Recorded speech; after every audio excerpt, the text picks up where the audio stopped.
ভাই, এই ভিডিও দেখার পরে যদি আপনারা না হাসেন তাহলে যারা হাসবেন না সবাই আমাকে আনফলো করে দিয়েন।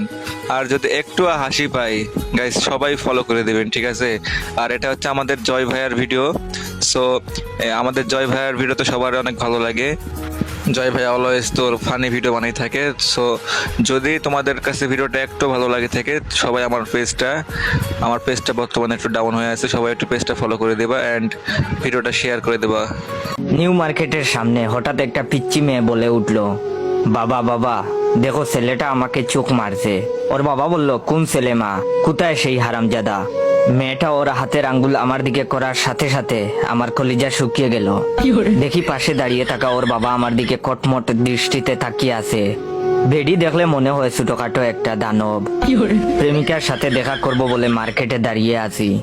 ওই 4-5 বছরের পিচ্চি মেয়েটা আমাকে প্রথমেই চোখ মেরেছে। প্রথম কয়েকবার পিচ্চিটা মারার পর আমিও দুষ্টামি করে একটা চোখ মেরেছি। দেখে সাথে সাথে ওর আব্বুর কাছে বিচার দিয়েছে। মেয়েটার বাবাকে আমার দিকে এগিয়ে আসতে দেখে দিলাম একটা দৌড়। দেখি আমার পিছু পিছু মেয়েটার বাবাও ছুটে আসছে। এটা দেখার পর আরো জুড়ে দৌড় দিলাম, কিন্তু যতই দৌড়াতে যাই ততই প্যান্ট নিচের দিকে নেমে যায়। দুই হাত দিয়ে কোমরের দুই পাশের প্যান্ট ধরে আছি আর মার্কেটের মধ্য দিয়ে দৌড়াচ্ছি। মনে মনে নিজের বাপের উপর রেগে গেলাম। প্রত্যেকবার প্যান্ট কিনে দেওয়ার সময় এমন ঢিলে ডালা প্যান্ট কিনে দেয়, যার জন্য আমার এই দশা। এখন দৌড়াতে গিয়ে যদি প্যান্ট খুলে যায় তাহলে ইজ্জতের ফালুদা হয়ে যাবে। হঠাৎ বাসার লুঙ্গিটাকে খুব মিস করতে লাগলাম। লুঙ্গি পরে দৌড়ানোর মজাই আলাদা, বাতাসের প্রবাহ খুব কাজে দেয়। হঠাৎ সামনে প্রেমিকাকে দেখে কলিজা আরো শুকিয়ে গেল। আমাকে দৌড়াতে দেখে ও টাইটানিক সিনেমার মতো দুই হাত মেলে দাঁড়িয়ে রইল। আমার প্রেমিকা অভিনয় শিখবে বলে কয়েকদিন আগে একটা কোচিংয়ে ভর্তি হয়েছে। কোচিং করার পর থেকে আমার সাথে এমন ভাবে কথা বলে যে বুঝতেই পারি না ও আমার প্রেমিকা না, ছবির নায়িকা। ওর কাছে পৌঁছেই বললাম, চলো এখান থেকে পালাই, না হলে মায়ের একটাও মাটিতে পড়বে না। আমার কথা শুনে প্রেমিকা বলে উঠলো, না না না, এ হতে পারে না। তোমার সাথে প্রেম করব বলে আমি 7 সমুদ্র 13 নদী পার হয়ে তোমার কাছে ছুটে এসেছি, আর তুমি কিনা আমাকে বলছো এখন থেকে পালিয়ে যাব। ওই শয়তান রাজা আমাদের কিছুই করতে পারবে না।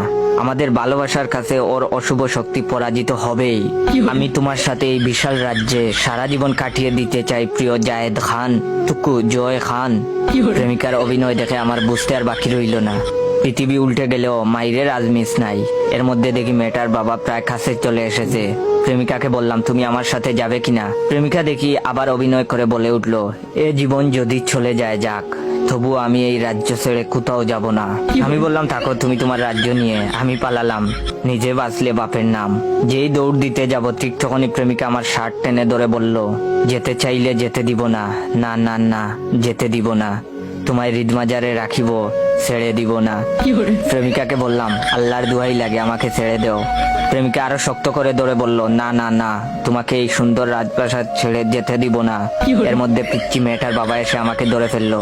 কোনো কথা না বলেই নাক বরাবর দিল এক ঘুষি। চোখের সামনে কয়েকটা জোনাকি পোকা দেখতে দেখতে ফ্লোরে পড়ে গেলাম।